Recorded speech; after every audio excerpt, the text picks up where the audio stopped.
옳게 1억 갚아줬다고 큰 소리 치는 거 진짜 짜증나. 재무팀이면 회사 돈 만지는 거잖아. 사기쳐서 번 돈인지 어떻게 알아? 남편의 핸드폰 화면에 떠오른 신우이의 메시지였습니다. 단톡방 이름은 우리 가족이었습니다. 하트까지 붙어 있었죠. 그 우리 안에 저는 없었습니다. 적금 9천만 원을 깨고 친정 어머니의 노후 자금 3천만 원까지 빌려서 시어머니의 빚 1억을 갚아준 사람이 가족 바깥에 서 있었습니다. 그날 밤 저는 화장실 바닥에 주저앉아 수건으로 입을 막고 울었습니다. 하지만 그게 마지막 눈물이었습니다. 그리고 몇 달 뒤 시어머니의 아파트가 법원 경매 사이트에 올라갔습니다. 1시간도 안 돼서 걸려온 시어머니의 전화기 너머로 울음 섞인 목소리가 들렸습니다. 서진아, 제발. 이 집 없으면 나는 갈 데가 없어. 저는 담담하게 대답했습니다. 어머니, 사기꾼한테 부탁하시면 안 되죠. 오늘의 사연 시작합니다. 사연 시작 전 구독과 좋아요를 눌러주시면 오늘 하루 행운이 가득할 겁니다. 법원 경매 사이트 화면에 경기도 아파트 한 채가 올라와 있었습니다. 감정가 3억 2천만 원, 최저 입찰가 2억 2,400만 원. 저는 그 화면 앞에서 커피 한 잔을 들고 앉아 있었는데 손이 전혀 떨리지 않았습니다. 1시간 전 시어머니에게서 걸려온 울음 섞인 전화가 귀에 맴돌았지만 이상하게도 7년 전 결혼식 날의 기억이 더 선명하게 떠올랐습니다. 2019년 봄이었죠. 하객 200명이 빼곡히 들어찬 예식장 로비에서 시어머니 오복순이 제 손을 꽉 잡고 하객들을 향해 입을 열었습니다. 여러분, 보셔요.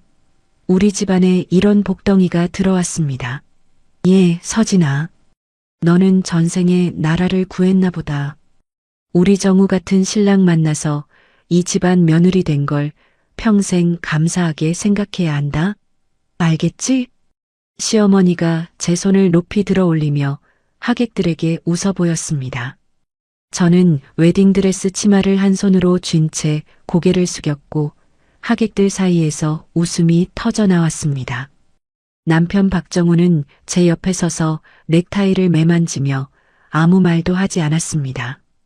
그날 예식 비용 3천만 원 가운데 시댁에서 낸 돈은 800만 원 뿐이었습니다.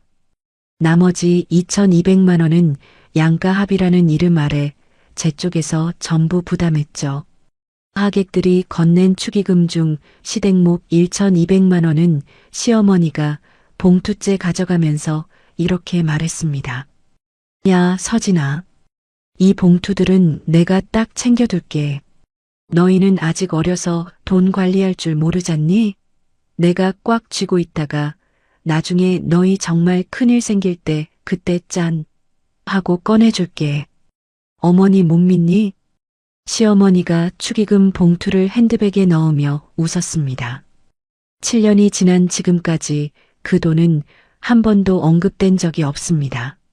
결혼 전 시댁에 처음 인사를 갔던 날도 떠오릅니다. 시어머니가 거실 소파에 다소곳이 앉아 저를 위아래로 훑어보더니 물었습니다. 서진아, 내가 밖에서 무슨 일을 한다고 그랬지? IT 회사 재무팀에서 일하고 있습니다. 어머니. 저는 무릎 위에 손을 가지런히 모으고 대답했습니다. 아유, 재무팀? 그럼 매일 그 귀한 돈을 만지는 거야? 돈 계산 하나는 아주 야무지게 하겠구나. 시어머니가 고개를 끄덕이며 과일 접시를 밀어주었습니다. 딱이다, 딱이야. 우리 집안에 그런 사람이 꼭 필요했거든. 이제 우리 집 돈 걱정은 안 해도 되겠네. 그 말이 칭찬인 줄 알았습니다. 6년이 지나서야 깨달았죠. 그건 칭찬이 아니라 면접이었습니다. 이 집안의 금고지기를 뽑겠다는. 신혼여행에서 돌아온 첫 주말, 시댁을 방문했을 때였습니다. 시어머니가 거실 소파에 앉아 TV 리모컨을 내려놓더니 제 이름을 불렀습니다. 서진아, 일로 와서 좀 앉아봐라. 예, 너도 이제 우리 식구 됐으니 법도를 알아야지. 우리 집은 예대로 맏며느리가 시부모 생활비를 딱딱 챙기는 전통이 있어. 너 월급도 많이 받는다며? 그러니까 매달 딱 50만 원만 보내라. 아, 그리고 명절이나 제사 때는 그건 또 따로인 거 알지? 시어머니가 손가락으로 탁자를 톡톡 두드리며 담담하게 말했습니다. 저는 옆에 앉은 정우를 쳐다봤습니다. 정우는 소파 팔걸이에 기댄 채 핸드폰 화면에서 눈을 떼지 않았습니다. 그날 저녁 집에 돌아와 조심스럽게 입을 열었습니다. 정우야, 아무리 그래도 매달 50만 원은 우리한테 너무 부담인데. 정우가 냉장고에서 물병을 꺼내며 대답했습니다. 에이, 당신 왜 그래? 어머니가 오죽하면 그러시겠어? 그냥 시키는 대로 해. 원래 집안 전통이라잖아. 그거 다 적금 든다 생각하면 돼. 나중에 다 우리한테 돌아온다니까? 왜 이렇게 예민하게 굴어? 6개월 뒤 시어머니에게서 카톡이 왔습니다. 서진아, 요즘 배추 한 포기가 얼마인 줄 아니? 물가가 너무 올라서 도저히 생활이 안 된다. 이번 달부터는 80만 원으로 올려서 보내라. 내가 미안해서 이런 말까진 안 하려고 했는데 너밖에 믿을 사람이 없구나. 저는 정우에게 핸드폰 화면을 보여주며 말했습니다. 갑자기 30만 원이나 올리는 건 진짜 너무한 거 아니야? 정우가 소파에 누운 채 천장을 보며 대꾸했습니다. 아니, 고작 30만 원 가지고 뭘 그래? 당신 그 돈 아까워서 지금 어머니한테 불효하겠다는 거야? 내가 중간에서 입장이 뭐가 돼? 그냥 좀 드려. 같은 시기 회사 동기 최유정이 점심시간에 젓가락을 놓으며 물었습니다. 서진아, 너 제정신이야? 시댁에 매달 80씩이나 보낸다고? 그럼 내 남편은 얼마 내는데? 저는 국그릇에 시선을 떨어뜨린 채 아무 말도 하지 못했습니다. 정우가 보내는 금액이 0원이라는 사실을 입 밖에 꺼내기가 창피했기 때문이었습니다. 그 뒤로 돈은 계속 빠져나갔습니다. 2020년 신우이 박소라의 캐나다 유학 저택 학비 2,400만 원. 시어머니가 전화기를 귀에 대고 한숨을 쉬며 말했습니다. 서진아, 우리 소라가 저기 먼 나라 가서 공부를 하겠다는데 애미가 능력이 없어서 눈물이 난다. 너 지금 모아둔 거 있지? 그거 좀만 빌려줘라. 우리 소라 성공해서 돌아오면 이 은혜 있겠니? 바로 갚으라고 할게. 2021년 시동생 박민우의 전세 보증금 1천만 원. 시어머니가 식탁 앞에서 눈시울을 붉히며 말했습니다. 서진아, 내 동생 민우가 길바닥에 나앉게 생겼어. 오죽하면 이심이가 너한테 이런 소리를 하겠니? 너만 믿는다. 민우 살려줄 사람 형수밖에 없어.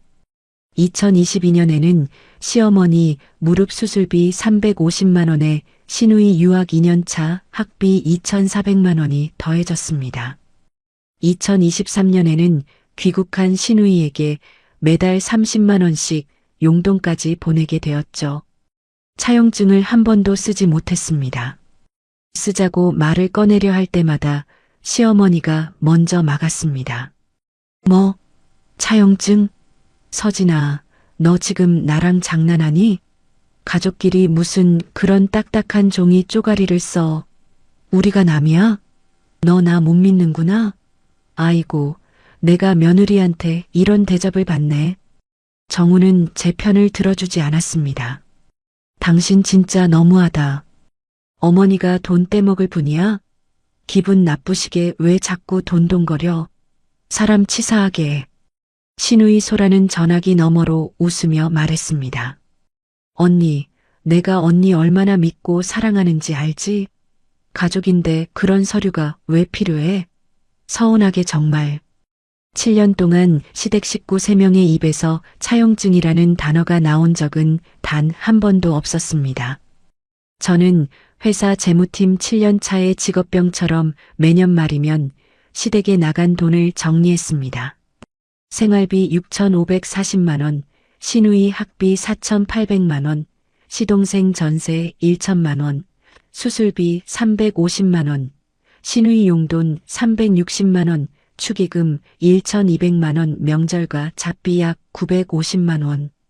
합계 1억 5,200만 원이었습니다. 제 적금 잔고는 결혼 전 9천만 원에서 2,100만 원으로 쪼그라들어 있었고 남편 이름으로 된 전세 아파트에 살면서 제 이름으로 된 재산은 그 적금 하나뿐이었습니다. 그리고 2024년 말 시동생 민우가 치킨 가게 사업에 실패하면서 8천만 원의 빚을 남겼습니다.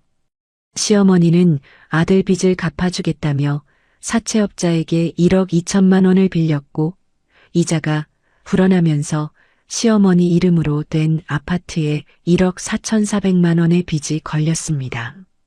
집이 날아갈 위기에 처한 거죠. 하지만 시어머니는 제게 이 모든 사실을 단 한마디로 포장했습니다. 서진아, 나 병원비가 좀 밀렸다. 몸이 너무 아파서. 사체의 진짜 원인이 시동생이라는 사실은 나중에 서류와 영수증 날짜를 하나하나 대조하고 나서야 밝혀졌습니다. 2025년 1월 어느 저녁이었습니다. 현관 초인종이 울렸고 문을 열자 시어머니가 종이 한 장을 손에 쥔 채 서 있었습니다. 독촉장이었습니다. 시어머니가 현관에서 신발도 벗지 않은 채 저를 부엌으로 끌고 갔습니다. 서진아, 나 좀 살려줘. 이 집 넘어가면 나 진짜 길바닥에서 잠자야 해. 1억만 어떻게 안 되겠니? 응? 내가 우리 집 기둥이잖니. 시어머니의 손이 독촉장 위에서 파르르 떨리고 있었습니다. 정우는 같은 식탁에 앉아 있었습니다. 야, 임서진. 어머니 집 날아가는 꼴 보고 싶어? 당신 돈 있잖아. 어머니 길바닥에 나 앉으면 당신이 책임질 거야? 얼른 어떻게 좀 해봐. 정우가 팔짱을 끼며 저를 쳐다봤습니다. 전화기 너머로 시누이 소라의 목소리가 들렸습니다. 언니, 엄마 쓰러지면 언니가 수발 다 들 거야? 언니가 안 도와주면 우리 가족 다 끝장이야. 사람이 어떻게 그렇게 냉정해? 시어머니가 식탁 위에 두 손을 모으며 고개를 숙였습니다. 내가 이 나이에 며느리 발등에 코 박고 손 벌리는 게 얼마나 창피한 줄 아니? 그래도 가족이니까. 우리 서진이밖에 없으니까 이러는 거야. 제발 부탁이다. 그날 밤 저는 혼자 계산을 했습니다. 적금 잔고에서 7천만 원을 만들려면 2016년부터 한 달도 안 빠지고 넣어온 정기적금을 깨야 했습니다. 그 돈은 언젠가 제 이름으로 된 집을 사려고 모아둔 종잣돈이었습니다. 그걸 다 깨도 3천만 원이 모자랐습니다. 은행 창구에서 적금 해지 서류에 도장을 찍었습니다. 7천만 원 이체 버튼을 누르는 순간 9년 동안 한 달도 빠지지 않고 채워 넣은 통장이 비어가는 소리가 들리는 것 같았습니다. 그리고 회사 화장실 칸에 들어가 친정 어머니 이말순에게 전화를 걸었습니다. 엄마, 미안한데 3천만 원만 빌려줄 수 있어? 수화기 너머로 긴 한숨이 들렸습니다. 어머니는 한참을 아무 말 없이 있다가 낮은 목소리로 대답했습니다. 알았다. 내 딸이 죽겠다는데 어쩌겠니?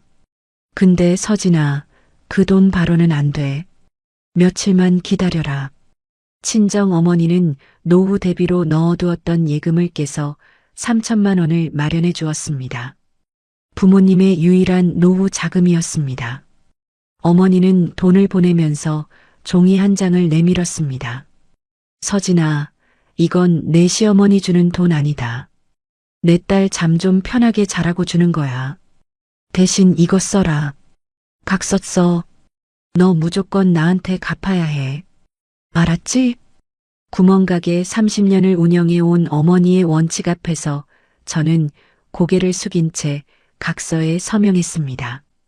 그렇게 제 적금 7천만 원과 친정 돈 3천만 원, 합계 1억 원이 시어머니의 사채를 갚는 데 들어갔고 아파트에 걸려있던 빚이 모두 풀렸습니다. 사채를 갚은 그날 저녁 정우가 치킨과 맥주를 시켜놓고 소파에 앉으며 말했습니다. 거봐, 하면 되잖아. 고생했어. 이제 어머니도 다리 쭉 뻗고 주무시겠네. 우리 마누라가 최고다. 그리고 핸드폰을 꺼내 시어머니에게 카톡을 보냈습니다. 화면이 보였습니다. 어머니, 이번 일 서진이가 자기 고집대로 알아서 한 거예요. 저는 말렸는데 자기가 하겠대요. 저는 전혀 몰랐던 일이에요. 저는 싱크대에 기대 서서 치킨 기름 냄새를 맡으며 가만히 서 있었습니다. 1억을 갚았는데 돌아온 건 치킨 한 마리와 남편이 자기 어머니에게 보낸 나는 몰랐어요 라는 비겁한 한 줄이었습니다. 1억을 갚은 다음 날 아침 시어머니에게서 카톡이 왔습니다. 서진아 고맙다. 5글자뿐이었습니다. 이모티콘도 없고 전화도 없었습니다. 3일 뒤에는 또 카톡이 왔습니다. 서진아 이번 달 생활비는 원래대로 보내는 거지? 저는 핸드폰을 쥔 채 한참을 들여다보다가 답장을 보냈습니다. 어머니, 적금을 다 깨서 이번 달은 좀 빠듯해요. 시어머니가 음성 메시지를 보내왔습니다. 수화기 너머로 한숨 섞인 목소리가 흘러나왔습니다. 내가 힘든 건 알지. 근데 나도 병원비에 관리비에 가족이잖아, 서진아. 저는 음성 메시지를 끝까지 듣고 핸드폰을 식탁 위에 엎어놓았습니다. 그 주 점심시간에 회사 동기 유정이가 제 도시락을 보더니 젓가락을 내려놓았습니다. 야, 너 요즘 도시락 싸다녀? 밥값 아끼는 거야? 적금을 해지한 뒤 점심값 8,000원도 부담이 되어 집에서 밥을 싸오고 있었습니다. 다이어트 중이야. 저는 김치를 집으며 웃어 보였습니다. 유정이가 고개를 갸웃하며 제 얼굴을 들여다봤습니다. 너 안색이 안 좋은데 무슨 일 있어? 아니, 괜찮아. 화장실에 가서 거울을 보니 눈 밑에 다크서클이 내려앉아 있었습니다. 그 주말 시댁에 갔을 때였습니다. 시어머니와 시누이 소라가 거실 소파에 나란히 앉아 TV를 보고 있었습니다. 홈쇼핑 화면에 안마의자가 나오고 있었고 가격표에 69만 원이 찍혀 있었습니다. 소라가 시어머니의 팔을 흔들며 말했습니다. 엄마, 이거 사. 무릎 아프다면서. 시어머니가 손을 저으며 저를 흘깃 쳐다봤습니다. 돈이 어디 있어? 소라가 제 쪽을 돌아보며 웃었습니다. 언니, 이번에 1억이나 벌었잖아. 69만 원쯤은 괜찮지? 숟가락을 쥔 손에 힘이 들어갔습니다. 갚아줬다가 아니라 벌었다. 1억을 쏟아부은 사람에게 돌아온 단어가 그것이었습니다. 그날 저녁 시어머니가 부엌으로 저를 불렀습니다. 싱크대에 기대선 시어머니가 목소리를 낮추며 말했습니다. 서진아, 소라가 요즘 일이 잘 안 돼서 용돈을 좀 올려줬으면 해. 30만 원에서 50만 원으로만. 어머니, 저도 이번 달 카드값이. 말을 잇기도 전에 소라가 부엌으로 들어왔습니다. 소라가 냉장고 문을 열며 물병을 꺼내더니 한마디를 던졌습니다. 언니, 그거 20만 원 차이잖아. 그걸 갖고 생색이야? 거실에서 야구 중계 소리가 들렸습니다. 정우는 소파에 누워 TV를 보며 아무 말도 하지 않았습니다. 저는 그 20만 원을 한 달 점심값과 비교하며 입을 다물었습니다. 다음 주 수요일 시어머니가 시댁 근처 분식집에서 동네 친구들과 만나는 자리에 저를 불렀습니다. 시어머니 친구방 여사가 떡볶이를 찍으며 말했습니다. 복순아, 며느리가 이번에 큰돈을 도와줬다며? 효녀네 효녀. 시어머니가 손을 저었습니다. 에이, 뭘 효녀야. 가족이면 당연한 거지. 옆에 있던 김 여사가 고개를 끄덕이며 거들었습니다. 그래도 요즘 세상에 그런 며느리가 어디 있어. 시어머니가 어묵 국물을 한 모금 마시더니 웃으며 대답했습니다. 솔직히 우리 소라가 더 마음이 따뜻해. 소라는 지난번에 패딩도 사줬어. 저는 떡볶이를 씹으며 아무 말 없이 앉아 있었습니다. 1억과 패딩 한 벌의 무게가 시어머니에게는 같았습니다. 일주일 뒤 밤 11시였습니다. 정우가 소파에서 잠든 채 핸드폰을 떨어뜨려 놓고 있었습니다. 충전기에 꽂아주려고 핸드폰을 집어드는데 화면에 알림이 떴습니다. 우리 가족이라는 이름의 단체 대화방이었습니다. 하트가 붙어 있었습니다. 신우이 소라의 메시지가 올라와 있었습니다. 옳게 1억 갚아줬다고 큰 소리 치는 거 진짜 짜증나. 재무팀이면 회사 돈 만지는 거잖아. 사기쳐서 번 돈인지 어떻게 알아? 그 위로 시어머니의 답장이 보였습니다. 그래도 고마운 건 고마운 거지. 소라의 메시지가 바로 이어져 있었습니다. 엄마도 속으로는 그렇게 생각하잖아. 올케가 순수하게 돈을 줬겠어? 나중에 이 집 권리 주장하려는 거지.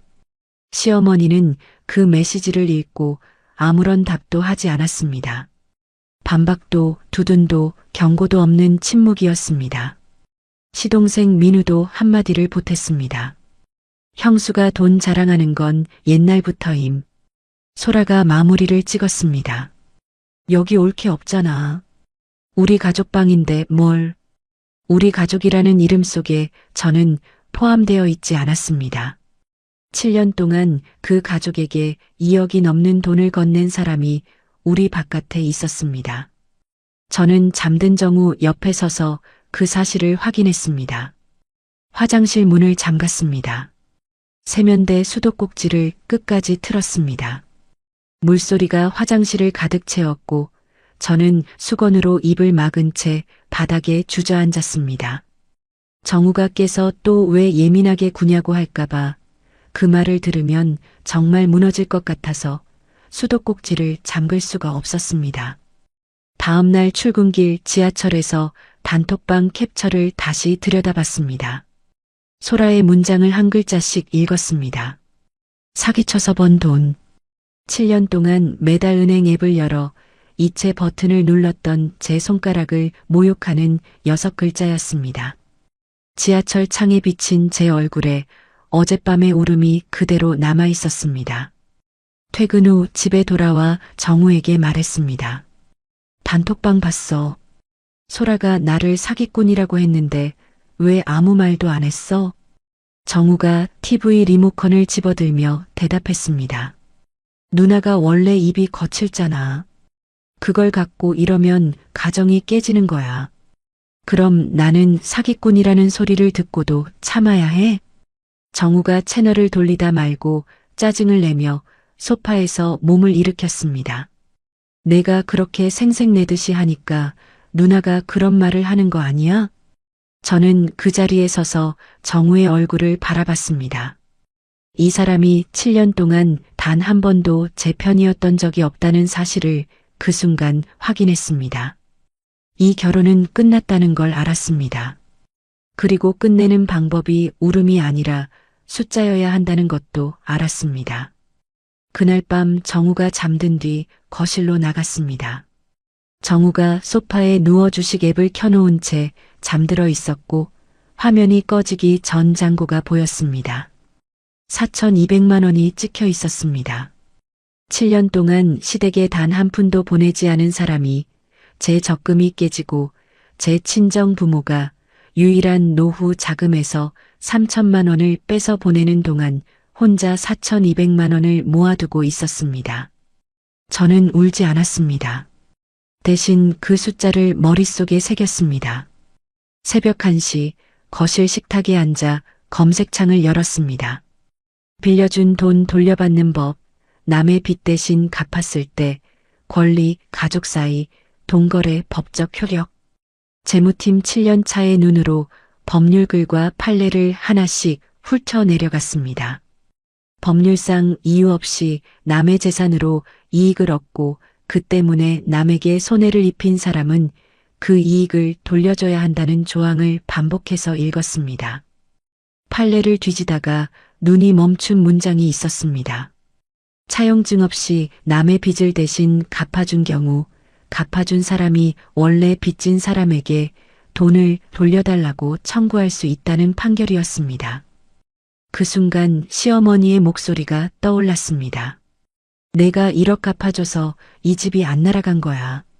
갚아줘서라는 세 글자가 선물이 아니라 대신 갚아준 것의 증거가 될 수 있다는 사실을 재무팀 출신인 저는 놓치지 않았습니다. 새벽 3시가 넘어 창밖이 파래질 무렵 노트북을 닫고 식탁 위에 손을 올려놓았습니다. 그 손은 더 이상 떨리지 않았습니다. 저는 결심했습니다. 이제 울지 않겠다고, 숫자로 말하겠다고, 재무팀이 뭐라는 데인지 보여주겠다고. 새벽 3시 17분, 저는 노트북을 다시 열고 엑셀 파일을 만들었습니다. 7년 동안 시댁에 나간 돈을 날짜별로, 항목별로 한 줄씩 입력하기 시작했습니다. 계좌 이체 내역, 카톡 송금 기록, 현금 출금 내역, 카드 결제 내역까지 하나도 빠짐없이 채워 넣었습니다. 새벽 5시 42분 합객칸에 숫자가 찍혔습니다. 2억 5,200만 원. 제가 살고 있는 전세 아파트 보증금보다 높은 금액이었고 수도권 소형 아파트 한 채를 살 수 있는 돈이었습니다. 모니터 앞에서 저는 가만히 그 숫자를 들여다봤습니다. 제 이름으로 된 부동산은 이 세상에 단 한 평도 없었습니다. 그날부터 저는 2개의 얼굴을 쓰기로 했습니다. 시댁 앞에서는 착한 며느리 한서진을 유지하면서 속으로는 증거를 모으는 사람이 되기로 결심했습니다. 가장 먼저 은행에 가서 1억 원 송금 내역 전체를 서류로 뽑았습니다. 사채업자 김모에게 돈을 갚았을 때 받은 영수증 원본도 확인했는데 거기에는 빚진 사람 오복순, 갚은 사람 한서진이 분명하게 적혀 있었습니다. 시어머니가 1억을 빌려달라고 했던 날 정우와 나눈 카톡 대화도 전부 캡처해서 따로 저장해 두었습니다. 점심시간에 유정이와 마주 앉아 밥을 먹다가 조심스럽게 물었습니다. 유정아, 혹시 좋은 변호사 알아? 유정이가 젓가락을 내려놓더니 저를 똑바로 쳐다봤습니다. 드디어 결심한 거야? 너 7년 동안 참는 거 옆에서 보기 힘들었어. 유정이가 제 상황을 어느 정도 짐작하고 있었다는 사실에 숟가락을 쥔 손이 멈췄습니다. 내가 아는 변호사는 없는데 이거 증거가 중요하대. 녹음이랑 문서 최대한 많이 모아놔. 유정이가 물컵을 밀어주며 말했습니다. 그 조언이 이후 6주 동안의 방향을 잡아주었습니다. 1주차 시어머니 생신을 핑계로 시댁 식사 모임에 갔습니다. 현관에서 신발을 벗기 전에 핸드폰 녹음을 켜고 가방 안에 넣어두었습니다. 거실에서 시어머니가 동서와 나란히 앉아 수박을 먹으며 말했습니다. 서진이는 돈밖에 모르는 애야. 정이 없어. 시어머니가 수박씨를 접시에 뱉으며 고개를 절레절레 흔들었습니다. 소라가 옆에서 수박을 한 입 베어 물며 거들었습니다. 옳게 돈 자랑 언제까지 할 건지 모르겠다. 27분 38초 분량의 녹음 파일에 두 사람의 목소리가 고스란히 담겼습니다. 저는 부엌에서 설거지를 하며 아무것도 듣지 못한 척 접시를 닦았습니다. 2주 차 인터넷으로 시어머니 이름의 아파트 등기 서류를 열어봤습니다. 사채업자 김모 앞으로 걸려있던 1억 4,400만 원의 빚은 제 돈 1억으로 깨끗이 풀려 있었습니다. 시어머니 아파트가 지금 말끔한 상태인 건 전부 제 돈 덕분이었습니다. 사채업자 김모에게도 연락해서 영수증에 빚진 사람 오복순, 갚은 사람 한서진이 정확히 적혀 있는 걸 다시 한번 확인받았습니다. 3주차 신우이 소라의 사진 앱을 6개월치 훑어내려가며 하나씩 캡처했습니다. 청담동 고급 일식집에서 찍은 사진, 성수동 브런치 카페 사진, 해외 직구 택배 개봉 사진이 한 달에 서너 건씩 올라와 있었고 강남 피부과에서 시술받은 후기까지 있었습니다. 소라의 한 달 소비는 300만 원이 넘어 보였지만 프리랜서 디자이너로 버는 돈은 80만 원이 채 안 됐습니다. 부족한 돈의 출처를 추적해 보니 시어머니 통장에서 소라 계좌로 매달 20만 원이 자동으로 빠져나가고 있었습니다. 그 20만 원은 제가 매달 보내는 80만 원의 일부였습니다. 4주차 시어머니의 살림살이를 꼼꼼히 따져봤습니다. 돌아가신 시아버지의 연금이 매달 130만 원씩 들어오고 거기서 관리비와 공과금을 빼면 80만 원 정도가 남았습니다. 제가 보내는 80만 원을 더하면 한 달에 쓸 수 있는 돈이 160만 원인데 시어머니의 카드 내역을 보면 한 달에 120만 원 안팎을 썼습니다. 시어머니는 제 생활비가 없어도 연금만으로 충분히 살 수 있는 형편이었고 병원비가 밀렸다는 말은 거짓이었습니다. 같은 주에 정우의 살림도 정리했습니다. 정우의 월급 통장에서 시댁으로 나간 기록은 7년간 단 한 건도 없었습니다. 주식 잔고 4,200만 원, 회사 퇴직 적립금이 약 3,600만 원. 정우가 가끔 자랑하던 나 퇴직 적립금 잘 불리고 있어라는 말에서 이미 짐작하고 있던 금액이었습니다. 제가 시댁 살림을 도맡는 바람에 정우의 월급이 고스란히 개인 재산으로 쌓인 것을 숫자가 증명해 주었습니다. 5주차 주말 시어머니에게 카톡을 보냈습니다. 어머니, 이번 주말에 갈비찜에서 갈게요. 하트를 하나 붙였습니다. 시댁 현관에서 갈비찜 냄비를 들고 환하게 웃었고 가방 안 핸드폰은 녹음 중이었습니다. 시어머니가 갈비찜을 한 젓가락 집어 먹더니 기분이 좋아져서 말했습니다. 서진아, 이번에 내가 1억 갚아줘서 이 집이 안 날아간 거야. 고마워. 나중에 이 집 너희한테 줄게. 저는 찻잔을 들어 입가를 가렸습니다. 갚아줘서라는 세 글자와 이 집 줄게라는 말을 녹음기가 받아 적고 있었습니다. 그날 시어머니의 이웃 조 여사와 이 여사도 함께 식사를 했습니다. 두 분 모두 제가 갈비찜을 들고 웃으며 들어오는 것을 봤고 식사 내내 분위기가 좋았습니다. 시어머니가 두 분 앞에서 우리 서진이 요리 잘한다며 칭찬까지 했습니다. 저는 이 두 사람의 얼굴을 머릿속에 기록해 두었습니다. 6주차 모든 증거를 정리해서 저장 장치 3개에 나누어 담고 인터넷 저장소에도 따로 올려두었습니다.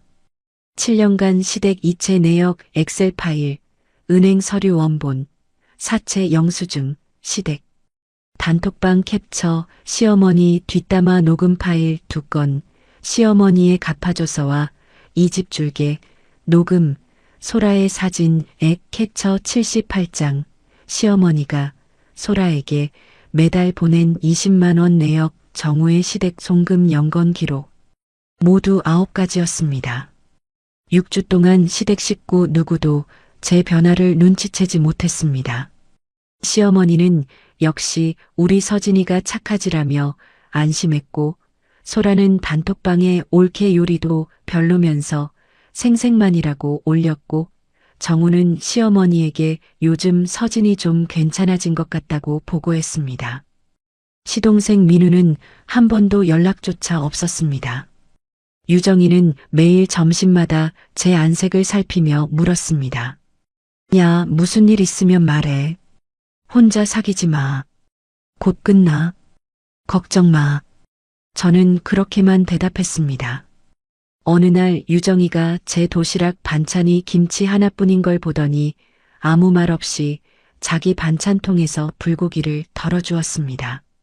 저는 고맙다는 말 대신 불고기를 한 젓가락 집어 입에 넣었고 그 작은 친절이 6주간의 연기를 버티는 힘이 되었습니다. 증거 수집을 마친 날 밤 친정 오빠 한동민에게 전화를 걸었습니다. 오빠 이혼하려는데 변호사 좀 소개해줘. 오빠가 5초쯤 아무 말이 없었습니다. 숨소리만 들리다가 낮은 목소리로 대답했습니다. 드디어 결심했어? 내 대학 동기 중에 이혼 전문이 있어. 강태호라고. 가정법원 출신이야. 내가 연결해 줄게. 전화를 끊고 노트북을 열었습니다. 엑셀 정산표의 합계칸을 한 번 더 확인했습니다. 2억 5,200만 원이라는 숫자가 화면 위에서 빛나고 있었습니다. 6주간의 연기는 끝났고 다음 막이 시작될 차례였습니다. 오빠와 통화한 이틀 뒤 강남역 근처 법률사무소를 찾아갔습니다. 강태호 변호사는 짧은 머리에 안경을 쓴 마른 체격의 사람이었고 악수를 하면서 편하게 말씀하세요라고 했습니다. 저는 가방에서 서류를 꺼내 테이블 위에 펼쳤습니다. 엑셀 정산표 4장, 단톡방 캡처 12장, 녹음 파일이 담긴 저장 장치 하나. 강태호 변호사가 정산표의 합계칸에서 시선을 멈추었습니다. 2억 5,200만 원. 이게 7년간? 네. 차용증은? 한 장도 없습니다. 시어머니 아파트에 걸려있던 빚이 의뢰인 돈으로 풀린 거고? 네. 강태호 변호사가 서류를 내려놓으며 안경을 고쳐 썼습니다. 한서진 씨, 이건 가족 문제가 아닙니다. 조직적 갈취예요. 강태호 변호사가 제가 가져온 증거를 하나씩 펼쳐놓으며 설명을 이어갔습니다. 시어머니의 갚아줘서와 이집 줄개 녹음 파일을 재생한 뒤 볼펜을 탁 놓았습니다. 이 두 마디가 핵심입니다. 첫 번째는 선물이 아니라 대신 갚아준 거라는 걸 시어머니 본인이 인정한 겁니다. 두 번째는 돌려주겠다는 뜻이 담긴 말이고요. 단톡방 캡처를 집어들며 말했습니다. 신우이의 사기꾼 발언은 거짓말로 사람의 이름에 먹칠을 한 겁니다. 단체 대화방도 여러 사람이 보는 공간이니까 법적으로 문제가 됩니다. 정우의 시댁 송금 연건 기록을 보더니 볼펜으로 동그라미를 쳤습니다. 이건 이혼할 때 결정적인 무기가 됩니다. 남편의 정확한 재산은 소송 과정에서 법원을 통해 공식으로 조회하겠습니다. 강태호 변호사가 벽에 걸린 화이트보드 앞으로 가서 마커를 집어들었습니다. 세 줄을 긋더니 각각 위에 숫자를 적었습니다. 세 갈래로 동시에 갑니다. 첫 번째 줄 옆에 1억 원 돌려받기라고 적으며 말했습니다. 시어머니 빚을 대신 갚아준 1억 원과 밀린 이자를 합쳐서 돌려달라고 청구합니다. 두 번째 줄에는 이혼이라고 적었습니다. 남편이 잘못한 쪽이라는 걸 증거로 입증해서 위자료 5천만 원과 재산 나누기를 받아냅니다. 세 번째 줄에 신우이라고 적으며 마커 뚜껑을 닫았습니다. 신우이의 사기꾼 발언에 대해서는 형사고소와 손해배상을 같이 겁니다. 강태호 변호사가 마커를 내려놓고 테이블로 돌아와 앉았습니다. 핵심은 순서와 때입니다. 손가락으로 화이트보드를 가리키며 설명했습니다. 첫째 주와 둘째 주에 1억 원을 돌려달라는 소장과 시어머니 아파트를 못 팔게 묶어두는 신청을 동시에 넣고 셋째 주에 이혼 소장을 넣고 넷째 주에 신우이를 고소하는 순서였습니다. 아파트를 묶어두면 시어머니는 그 집을 팔 수도 빚의 담보로 잡을 수도 남한테 넘길 수도 없습니다. 판결이 나고도 돈을 못 갚으면 그 아파트는 법원이 경매로 넘깁니다. 강태호 변호사가 서류 뭉치를 가지런히 정리하며 덧붙였습니다. 시어머니 쪽에서 뭐라고 나올지도 미리 막아놔야 합니다. 강태호 변호사가 종이에 4줄을 적었습니다. 첫째, 선물이었다고 주장하면 녹음 파일로 막는다. 둘째, 며느리 돌이다라고 주장하면 며느리는 법적으로 시부모를 먹여 살릴 의무가 없다는 점을 들이민다. 셋째, 나중에 갚겠다고 했다고 주장하면 7년이 지나도록 한 푼도 안 갚은 사실을 들이민다. 넷째, 아파트를 줄 거였다고 주장하면 서면으로 쓴 약속이 없다는 점을 들이민다. 4가지 방어막을 전부 세워놓겠습니다. 강태호 변호사가 볼펜을 내려놓으며 저를 바라봤습니다. 한서진 씨 마음이 흔들리는 순간이 반드시 올 겁니다. 그때 감정으로 판단하시면 안 됩니다. 법률사무소를 나와 한강 옆 벤치에 앉았습니다. 1시간 동안 움직이지 못했습니다. 67세 시어머니가 살던 집에서 나가야 하는 장면이 자꾸 머릿속에 떠올랐습니다. 아무리 그래도 어른인데 이러면 내가 나쁜 사람이 되는 건 아닌가. 그때 핸드폰이 울렸고 강태호 변호사의 카톡이 와 있었습니다. 한서진 씨, 지금 흔들리고 계시죠? 그 집은 원래 경매로 넘어갈 집이었습니다. 당신 돈 1억으로 막아준 것뿐이에요. 갚지 않겠다면 원래 자리로 돌려놓는 겁니다. 저는 핸드폰을 무릎 위에 올려놓고 한강물을 한참 바라봤습니다. 그날 저녁 친정에 들렀습니다. 어머니 이말순이 부엌에서 된장찌개를 끓이며 물었습니다. 서진아, 변호사는 만났어? 경매까지 가야 할 수도 있대요. 제가 고개를 떨구자 어머니가 국자를 내려놓고 식탁 맞은편에 앉았습니다. 서진아, 엄마가 가게 30년 하면서 배운 게 하나 있어. 외상 안 갚는 사람은 평생 안 갚아. 근데 그 사람들은 외상도 안 갚으면서 내 뒤에서 도둑년이라 하더라. 이제 그만 착하게 굴어. 착한 게 아니라 만만한 거야, 그건. 어머니가 서랍을 열더니 누렇게 바랜 종이 한 장을 꺼냈습니다. 제가 3천만 원을 빌리면서 썼던 각서였습니다. 이거 봐. 엄마가 친딸한테도 각서를 받았어. 3천만 원에. 근데 시어머니는 1억을 받고 종이 한 장 안 썼잖아. 갚을 생각이 있으면 각서를 쓰지. 안 쓴 건 처음부터 안 갚을 생각이었다는 거야. 어머니가 손바닥으로 식탁을 탁 쳤습니다. 옆에서 소주잔을 기울이던 친정 아버지가 잔을 내려놓고 낮은 목소리로 한마디를 했습니다. 서진아, 아빠는 내가 뭘 하든 내 편이다. 현관까지 따라 나온 어머니가 제 손을 잡았습니다. 서진아, 울면서 하지 마라. 웃으면서 해. 그래야 저 사람들이 무서운 거야. 30년 장사를 한 어머니의 그 한마디가 변호사의 법률 설명보다 더 깊이 가슴에 박혔습니다. 저는 고개를 끄덕이고 돌아섰습니다. 다음 날 오전 강태호 변호사에게 카톡을 보냈습니다. 진행해 주세요. 강태호 변호사는 그날 오후에 바로 1억 원을 돌려달라는 소장과 시어머니 아파트를 묶어달라는 신청서를 법원에 냈습니다. 소장에는 1억 원을 대신 갚아준 사실, 차용증이 없다는 점, 시어머니의 갚아줘서 녹음, 돈을 갚은 뒤에도 생활비를 요구한 카톡 내역이 증거로 붙었습니다. 아파트를 묶어두려면 보증금 1,500만 원이 필요했는데 적금을 이미 전부 깬 저에게는 현금이 없었습니다. 강태호 변호사의 안내에 따라 보증보험 증서를 발급받아 보증금을 대신했고 보험료 약 60만 원은 제 카드 할부로 결제했습니다. 아파트가 묶이기까지 2주가 걸렸습니다. 그 사이 저는 평소와 다름없이 출퇴근했고 시어머니에게 생활비 80만 원을 보냈습니다.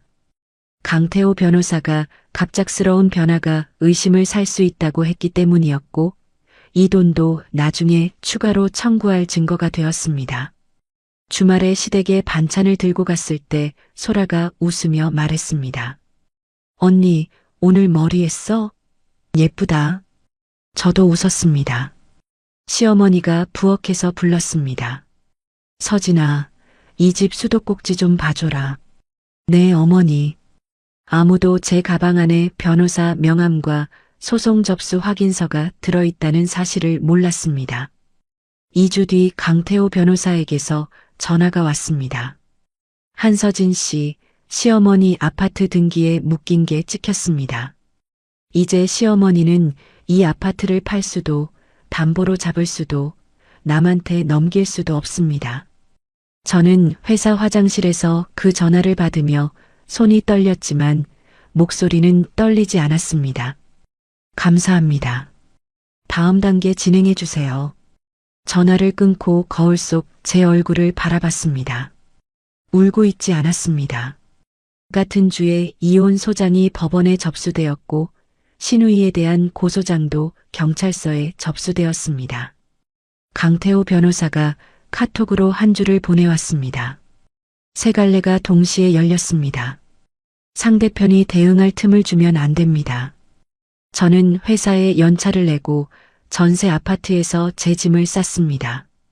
7년간의 결혼 생활에서 온전히 제 것이라 할 수 있는 물건은 옷 몇 벌, 노트북 하나, 책 한 상자뿐이었습니다. 퇴근 후 옷가지와 노트북이 사라진 옷장을 본 정우에게서 전화가 왔습니다. 서진아, 이게 뭐야? 짐이 왜 없어? 이혼 소장 며칠 안에 갈 거야. 변호사끼리 얘기하자. 전화를 끊었습니다. 이혼 소장이 정우에게 도달하고 시어머니에게 1억 원을 돌려달라는 소장이 도달한 것은 같은 주였습니다. 정우에게서 전화가 왔습니다. 서진아, 지금 장난해? 소송이 뭐야 소송이. 감정적으로 굴지 마. 어머니 나이가 몇인데. 저는 대답하지 않고 전화를 끊었습니다. 시어머니는 소라를 통해 정우에게 메시지를 보냈습니다. 서진이가 미쳤나 봐. 가족을 법원에 세우다니. 소라는 자기에게도 고소장이 날아올 거라는 걸 아직 모른 채 단톡방에 올렸습니다. 옳게 드디어 본색 드러냈다. 5일 뒤 소라에게 고소장이 배달되었습니다. 소라가 시어머니에게 전화를 걸어 울먹이는 소리가 정우의 핸드폰 스피커를 통해 들렸습니다. 엄마, 나 고소당했어. 올케가 나를 고소했어. 시어머니가 바로 정우에게 전화했습니다. 내 마누라가 내 누나를 고소했다. 당장 어떻게 해? 정우가 제게 전화를 걸었습니다. 누나한테 고소는 너무한 거 아니야. 가족끼리 이게 뭐야? 가족이 가족을 사기꾼이라고 불러? 저는 그 한마디만 하고 전화를 끊었습니다. 1억 원을 돌려달라는 재판이 시작되었습니다.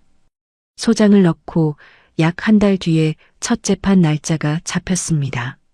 시어머니 쪽에서는 무료 법률 지원을 받아 변호사를 세웠고 그 변호사가 주장했습니다. 며느리가 스스로 준 돈이니 선물에 해당합니다. 강태호 변호사가 자리에서 일어나 녹음 파일 재생을 요청했습니다. 법정에 시어머니의 목소리가 울려 퍼졌습니다. 서진아, 이번에 내가 1억 갚아줘서 이 집이 안 날아간 거야. 강태호 변호사가 재판부를 향해 또박또박 말했습니다. 재판장님, 시어머니 본인이 갚아줘서라고 했습니다. 받아서가 아닙니다. 이 돈이 선물이 아니라 대신 갚아준 것이라는 걸 시어머니 스스로 인정한 겁니다. 시어머니 쪽 변호사가 입을 열지 못했습니다. 첫 재판 이후 3번의 재판을 더 거쳐 약 7개월 만에 결과가 나왔습니다. 시어머니 오복수는 한서진에게 1억 원과 밀린 이자 약 700만 원을 합쳐 1억 700만 원을 갚으라는 판결이었습니다. 법원 로비에서 판결문을 받아들고 강태호 변호사에게 고개를 숙였습니다. 감사합니다. 강태호 변호사가 판결문을 가방에 넣으며 말했습니다. 아직 끝이 아닙니다. 시어머니가 30일 안에 돈을 갚지 않으면 그때 경매가 시작됩니다. 제 경험상 갚지 못할 겁니다. 판결이 나온 뒤 시어머니에게서 전화가 왔습니다. 서진아, 나한테 그런 돈이 어디 있어. 제발 시간을 좀 줘. 어머니, 차용증 한 장 없이 1억을 받으셨잖아요. 시간은 7년 동안 충분히 드렸어요. 시어머니는 소라에게, 민우에게, 친척들에게 전화를 돌렸습니다. 소라는 전화기 너머로 한숨을 쉬며 말했습니다. 엄마, 나도 돈 없어. 민우는 전화를 받지 않았습니다. 정우는 시어머니에게 카톡을 보냈습니다. 어머니 일은 어머니가 알아서 하셔야죠. 시어머니가 시댁 친척들에게까지 연락을 돌렸지만 고모 한 분이 2천만 원을 빌려주었을 뿐이었습니다. 30일 동안 시어머니가 모은 돈은 고모에게 빌린 2천만 원과 생활비에서 아낀 130만 원 합쳐서 2,130만 원이었습니다. 1억 700만 원에는 8,570만 원이 모자랐습니다. 30일이 지났습니다. 시어머니는 돈을 다 갚지 못했고 강태호 변호사가 법원에 경매 신청서를 냈습니다. 경매가 시작된다는 결정이 내려졌고 시어머니의 아파트가 법원 경매 목록에 올라갔습니다. 컴퓨터로 경매 사이트를 열었을 때 시어머니의 아파트 사진이 떠 있었습니다. 감정가 3억 2천만 원, 최저 입찰가 2억 2,400만 원. 경매 정보가 인터넷에 공개된 뒤 아파트 단지 부동산 중개인이 이웃 주민에게 알렸습니다. 302동 1504호가 경매에 나왔대요. 그 소식이 아파트 단지 주민 단체 대화방을 타고 순식간에 퍼졌습니다. 경매가 올라간 지 약 1시간 뒤 제 핸드폰이 울렸습니다. 화면에 시어머니라는 글자가 떠 있었습니다. 저는 3초간 화면을 바라보다가 통화 버튼을 눌렀습니다. 수화기 너머로 흐느끼는 소리가 들렸고 그 사이로 시어머니의 목소리가 끊겨 나왔습니다. 서진아, 이게 무슨 일이야? 내 집이 경매에 나왔다고. 동네 사람들한테 전화가 오고 있어. 서진아, 제발. 시어머니가 코를 훌쩍이며 말을 이었습니다. 가족이잖아. 어떻게 가족한테 이런 짓을 해? 내가 너 7년 동안 며느리로 받아줬는데. 어머니, 받아줬다고요? 제가 7년 동안 어머니한테 보낸 돈이 2억 5천만 원이에요. 어머니가 저한테 해주신 건 사기꾼 소리뿐이었고요. 그건 소라가 한 말이지 내가 한 말이 아니야. 저는 핸드폰을 귀에 바짝 붙이며 또렷하게 말했습니다. 서진이는 돈밖에 모르는 애야. 이 말씀 기억 안 나세요? 녹음돼 있어요. 그리고 어머니 단톡방에서 소라가 사기꾼이라고 했을 때 읽고 아무 말 안 하셨잖아요. 그 침묵이 맞장구보다 더 아팠어요. 수화기 너머에서 시어머니의 울음소리가 커졌습니다. 서진아, 내가 잘못했어. 제발 경매만은 취소해줘. 이 집 없으면 나는 갈 데가 없어. 어머니, 사기꾼한테 부탁하시면 안 되죠. 전화를 끊었습니다. 통화 종료 화면을 2분 동안 바라보다가 핸드폰을 식탁 위에 내려놓았습니다. 강태호 변호사에게서 카톡이 왔습니다. 시어머니에게서 전화 오셨죠? 예상대로입니다. 이제부터 감정에 흔들리시면 안 됩니다. 경매는 법원이 진행하는 것이지 한서진 씨가 하는 게 아닙니다. 당신은 법이 정해준 권리를 쓴 것뿐입니다. 저는 네, 알겠습니다라고 답을 보냈습니다. 한참을 원룸 식탁 의자에 앉아 창밖을 바라봤습니다. 시원하지도 통쾌하지도 않았습니다. 7년이라는 시간이 드디어 끝났다는 안도와 이렇게까지 해야만 끝낼 수 있었다는 서글픔이 동시에 밀려왔습니다. 친정 어머니에게 카톡을 보냈습니다. 엄마, 다 됐어. 어머니의 답장이 바로 왔습니다. 그래, 잘했다. 내일 와서 밥 먹어라. 그날 밤 정우에게서 18통의 부재중 전화가 찍혀 있었습니다. 음성 메시지를 재생하니 정우의 목소리가 쏟아져 나왔습니다. 서진아, 어머니 집 경매가 뭐야? 당장 취소해. 내가 이러면 나도 가만 안 있어. 소라의 사진 앱에는 글이 하나 올라와 있었습니다. 세상에 이런 며느리가 있다. 시어머니 집을 빼앗으려는 사람. 시동생 민우에게서도 전화가 왔습니다. 7년 만에 처음이었습니다. 형수, 나 민우인데 어머니 집이 경매에 나왔다며? 그건 좀 너무한 거 아니야? 민우야, 그 사채 1억 2천이 내 치킨 가게 빚 때문에 생긴 거 알지? 그 빚을 내 돈 1억으로 갚아준 건 나야. 내가 갚을래? 3초간 아무 소리도 들리지 않았습니다. 민우가 전화를 끊었습니다. 저는 모든 알림을 확인한 뒤 핸드폰을 무음으로 바꾸고 이불을 뒤집어 썼습니다. 내일부터 시댁이 들고 일어날 거라는 건 알고 있었습니다. 강태호 변호사가 했던 말이 떠올랐습니다. 궁지에 몰린 사람들은 반드시 발악합니다. 준비하세요. 눈을 감으며 속으로 되뇌었습니다. 발악하면 할수록 증거가 쌓인다고. 그리고 나는 증거를 모으는 사람이라고. 경매가 시작되고 약 일주일 뒤 월요일 아침이었습니다. 출근하자마자 인사팀 김 과장이 복도에서 저를 불러 세웠습니다. 한 대리님, 잠깐 회의실로 좀 오시겠어요? 회의실 책상 위에 종이 한 장이 놓여 있었습니다. 회사 대표 앞으로 온 익명 팩스였습니다. 귀사 재무팀 한서진은 회사 자금을 빼돌려 개인 빚을 갚는 데 사용한 의혹이 있으니 즉시 조사를 요청합니다. 김 과장이 미안한 표정으로 말했습니다. 한 대리님, 내용이 사실이 아니더라도 감사팀에서 확인을 하겠다고 합니다. 며칠 걸릴 수 있어요. 일주일 뒤 감사팀이 정식 조사를 통보했고 제 업무용 컴퓨터가 잠겼습니다. 재무팀 동료들은 대놓고 묻지는 않았지만 복도에서 고개를 돌리며 수군거렸습니다. 7년 동안 지각 한 번 없이 야근도 마다하지 않은 직장에서 돈을 빼돌린 의혹의 대상자가 된 거였습니다. 점심시간에 유정이가 빈 회의실로 김밥 2줄을 들고 왔습니다. 야, 누가 이런 짓을 한 건지 내가 안 봐도 뻔해. 버텨. 유정이가 김밥 1줄을 제 앞에 밀어주며 제 손등을 한번 톡 쳤습니다. 감사팀 조사가 길어지면서 팀장이 저를 따로 불렀습니다.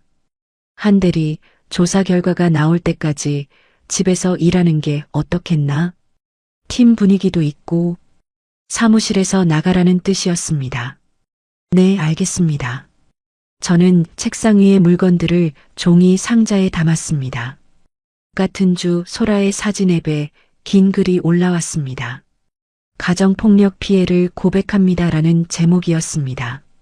제 이름을 직접 쓰지는 않았지만 결혼 7년 차 며느리, 재무팀 근무처럼 저를 충분히 알아볼 수 있는 내용이 들어 있었습니다. 시어머니에게 돈을 미끼로 아파트를 빼앗으려 하고 어른을 밀치는 사람이 가족 안에 있다. 글 아래 댓글이 줄줄이 달렸습니다. 세상에 이런 며느리가 있어? 어르신이 불쌍하시다. 하루 만에 퍼진 횟수가 200을 넘겼습니다. 이틀 뒤 경찰서에서 전화가 왔습니다. 시어머니가 저를 고소했다는 내용이었습니다. 며느리 한서진이 집에 찾아와 본인을 밀치고 욕설을 했다.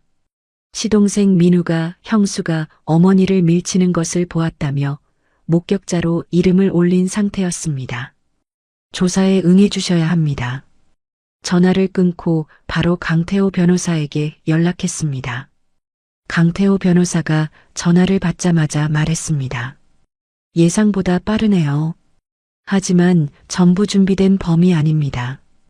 강태호 변호사가 시어머니의 고소장에 적힌 날짜를 확인하더니 물었습니다. 이 날짜가 한서진 씨가 갈비찜 들고 시댁에 갔던 그 주말 맞죠? 네. 바로 그날의 증거가 있습니다.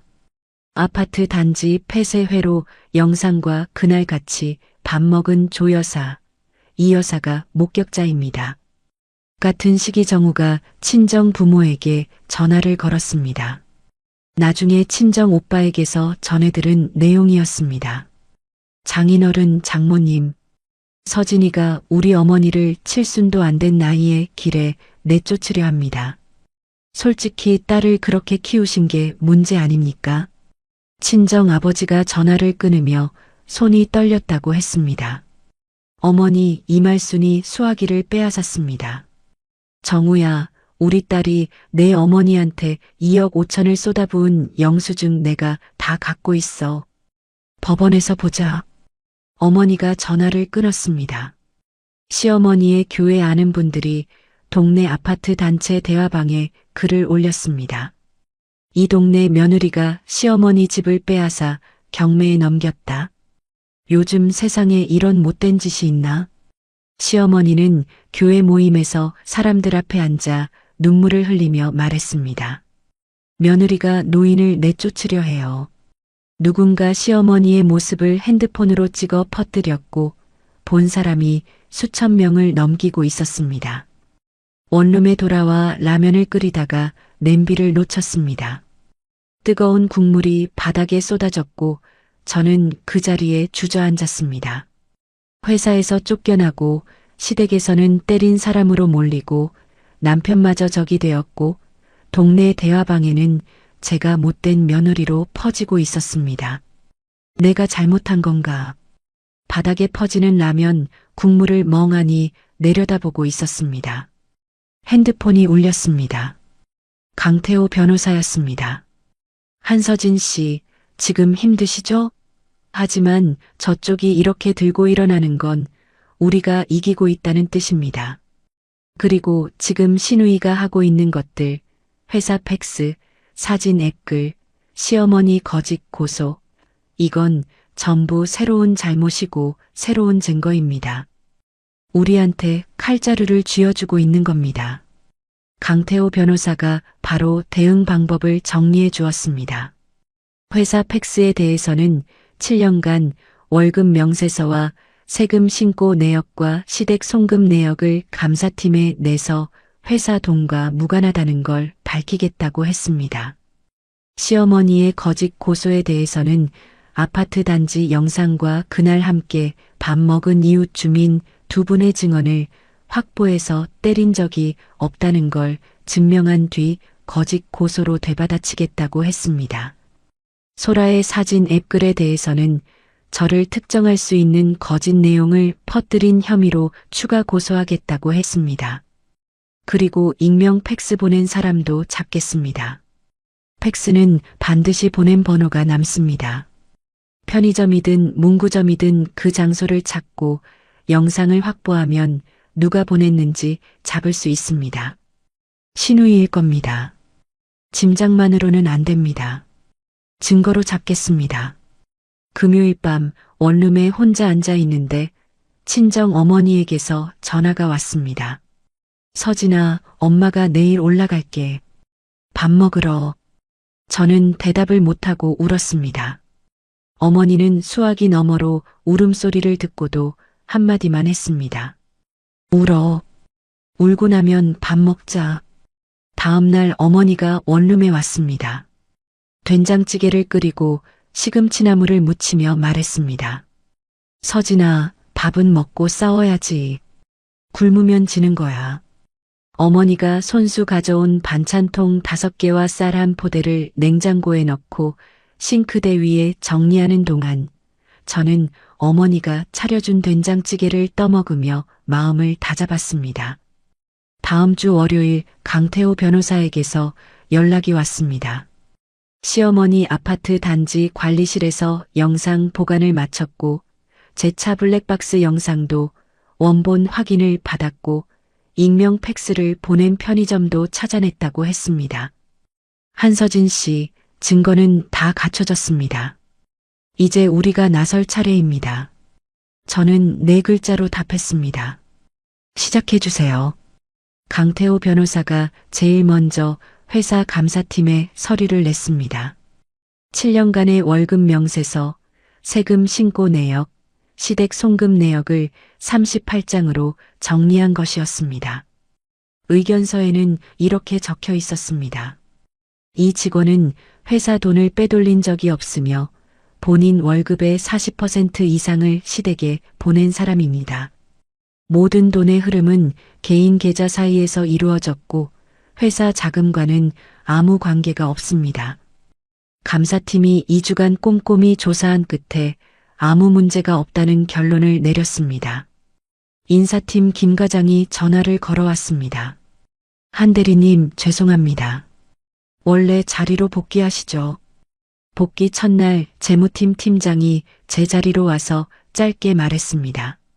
한 대리, 미안했다. 유정이가 커피 한 잔을 제 책상에 갖다 놓으며 물었습니다. 돌아온 거 맞지? 응, 돌아왔어. 저는 7년 동안 앉아온 의자에 다시 앉았습니다. 같은 시기 강태호 변호사가 익명 팩스의 출처를 밝혀냈습니다.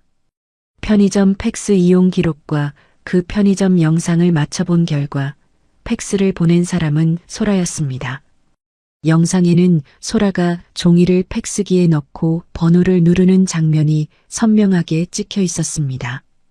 강태호 변호사가 이 증거를 바탕으로 소라를 거짓 내용 퍼뜨리기와 업무 방해로 추가 고소했고 사진 앱에 올린 글에 대해서도 함께 수사해 달라고 요청했습니다.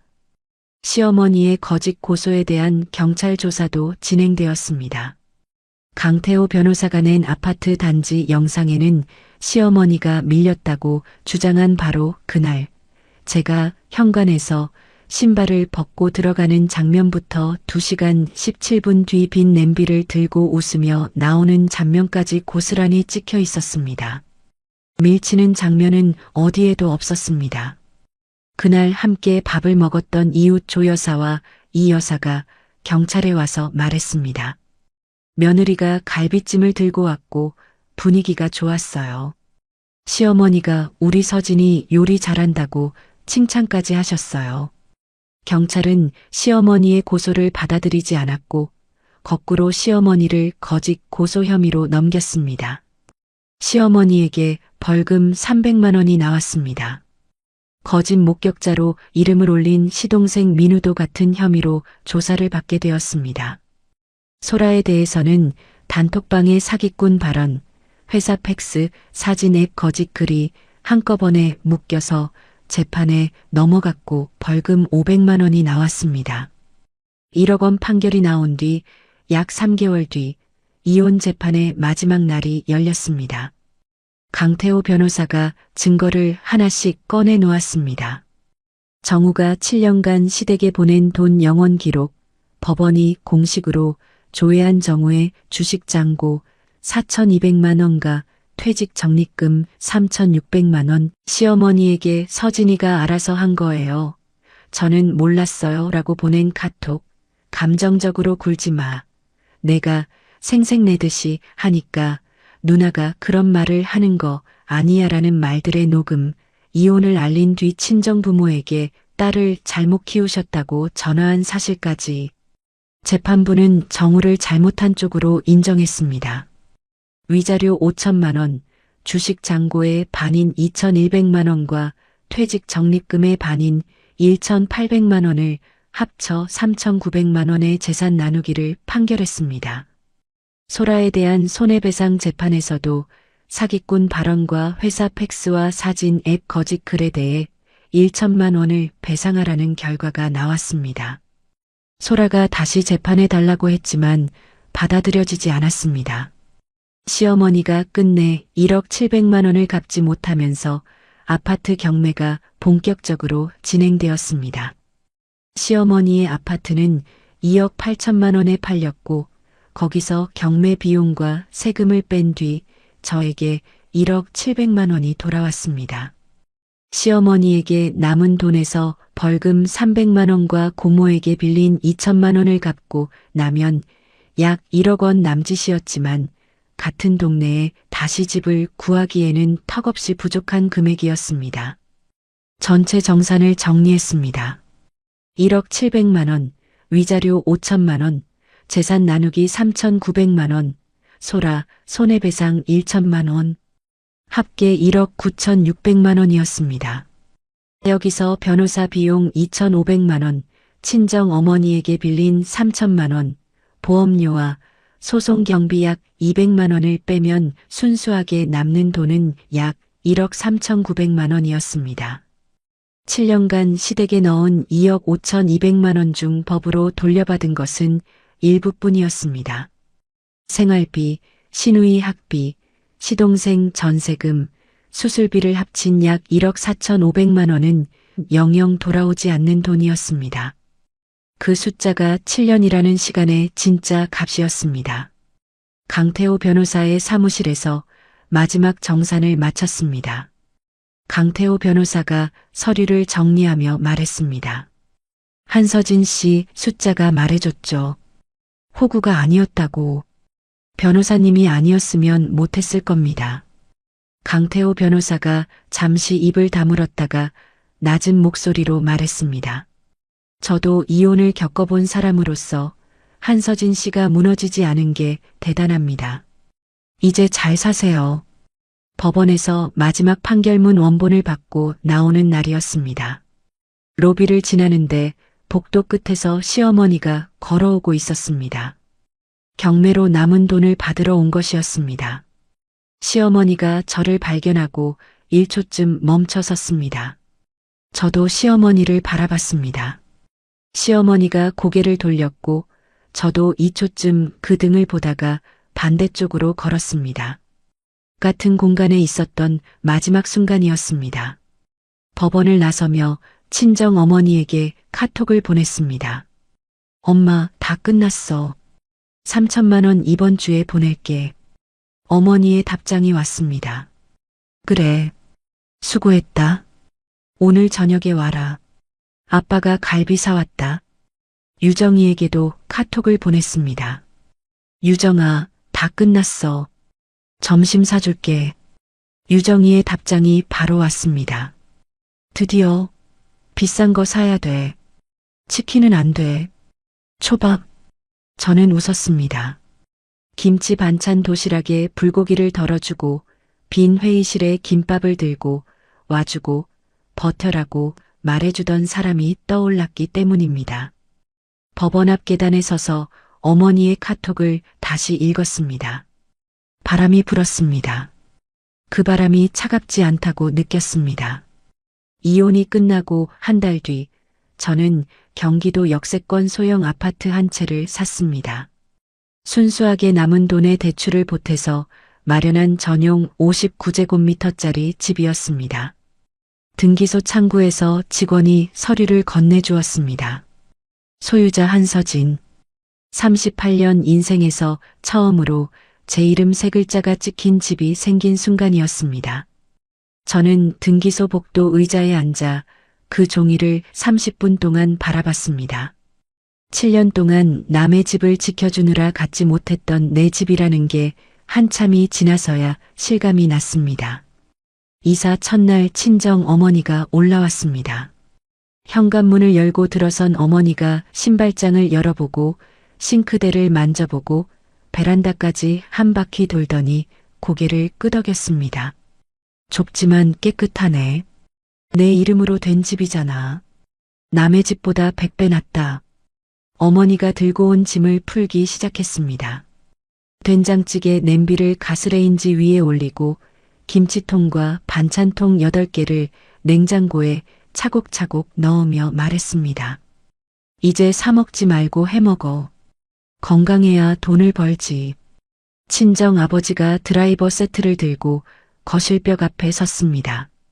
선반 위치를 재고 나사를 박으며 묵묵히 일하다가 선반을 다 달고 나서 한 발짝 물러서며 짧게 말했습니다. 서진아, 이 집 좋다.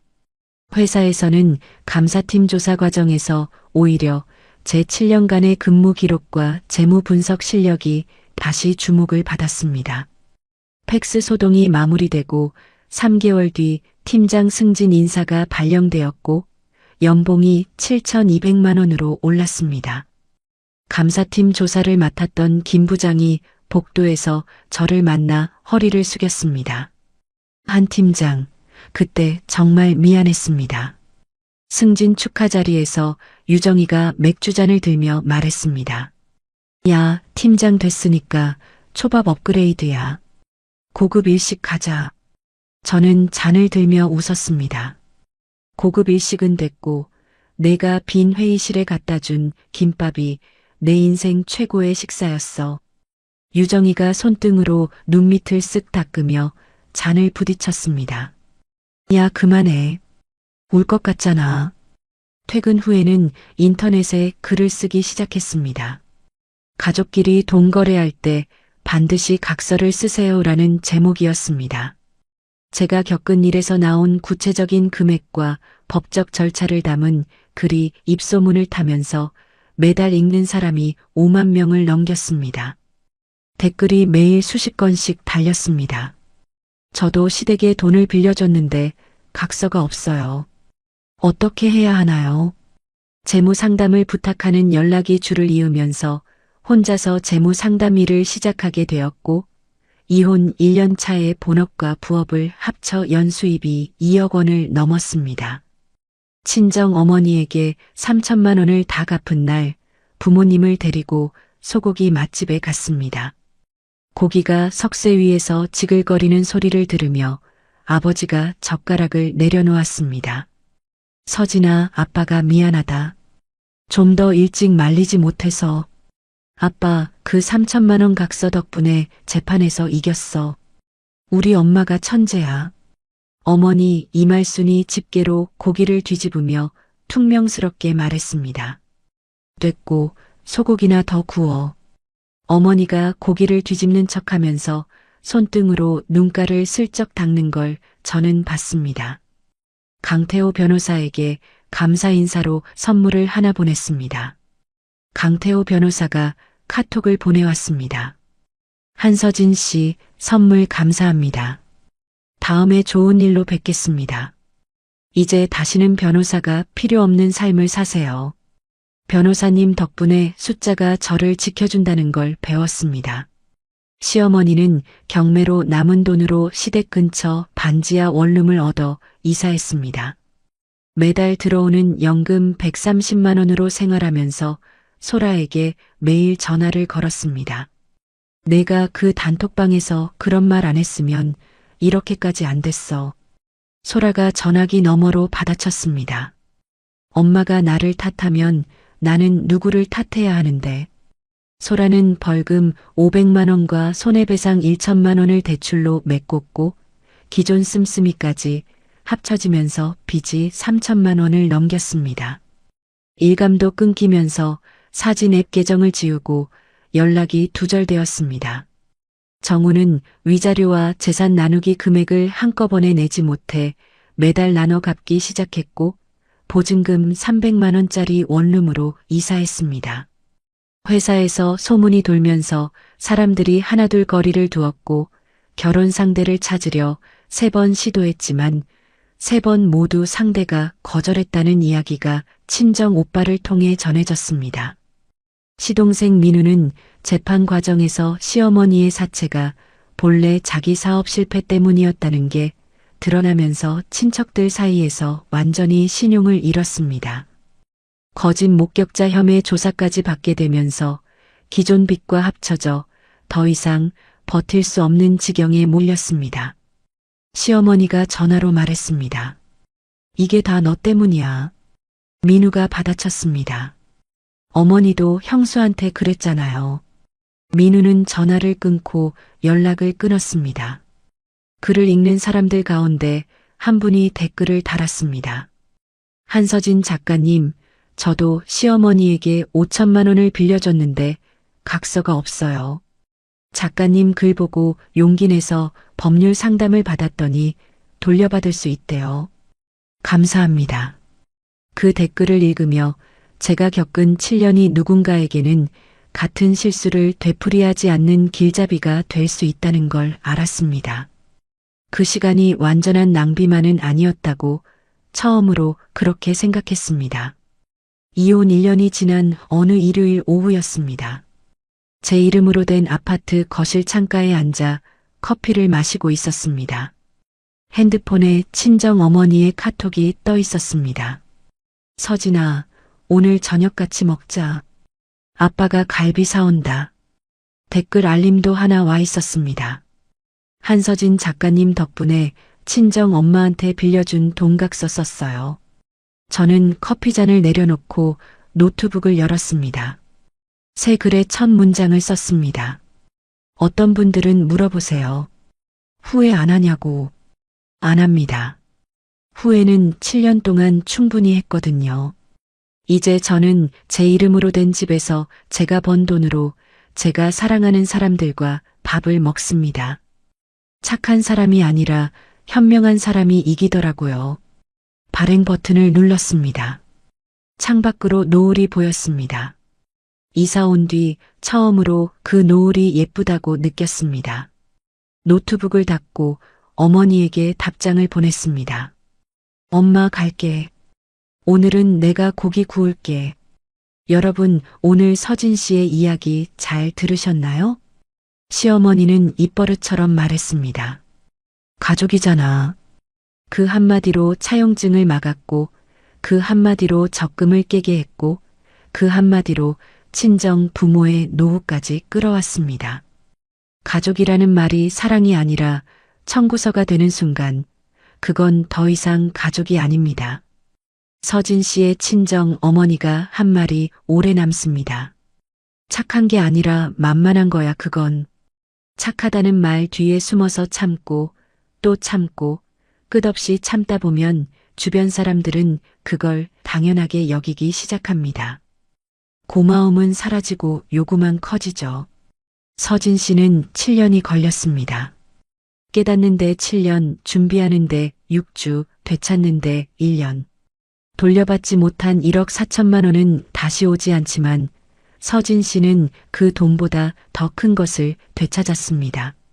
제 이름으로 된 집, 제 힘으로 번 돈, 그리고 더 이상 누구에게도 만만하지 않은 자기 자신을요. 혹시 지금 가족이라는 이름 아래에서 참고 계신 분이 있다면 이것 하나만 기억해 주세요. 돈을 빌려줄 때는 반드시 각서를 쓰세요. 각서를 쓰자는 말에 화를 내는 사람이라면 처음부터 갚을 생각이 없는 사람입니다. 이야기를 끝까지 들어주신 분이 계시다면 잘 들었다고 댓글 하나만 남겨주세요. 감사합니다.